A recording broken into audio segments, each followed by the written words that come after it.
Pope Francis is hoping to improve ties between the Catholic Church and China. The pontiff is in South Korea for a 5-day visit and has already taken more than one step to show his commitment for a better relationship between the Church and Beijing. The Wall Street Journal points out only 12 million Chinese are Catholic in the nation of more than 1 billion, but Francis still sees hopes for improving relations.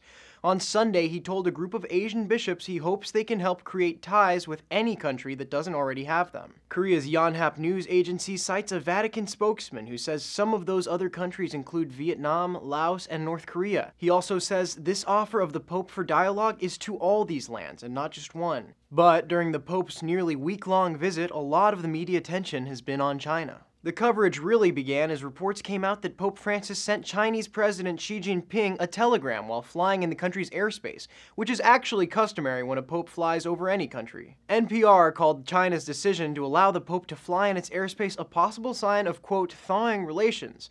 A pope hasn't been allowed to fly through Chinese airspace since a refusal was issued in 1989, and China hasn't had formal ties with the Vatican since the communists took over 65 years ago. China has also shown signs it's ready to improve relations as well. In a statement, the Times of India reports China says it's ready for an improvement through, quote, constructive dialogue. Still, at least one part of the officially atheist country has recently seen a so-called crackdown on Christianity as a whole.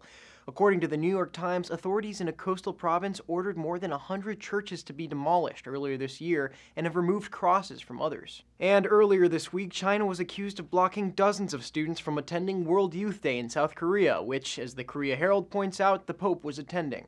An organizer of the event blamed it on complicated internal reasons in China. Despite China's policies on religion, the Telegraph notes the country is on track to become the world's most Christian nation by 2030. It had more than 58 million Protestants in 2010, and a sociology professor at Purdue says it'll only go up from here, noting not many people are prepared for this dramatic change. Pope Francis is expected to wrap up his trip to Asia in Korea on Monday. For Newsy, I'm Sebastian Martinez.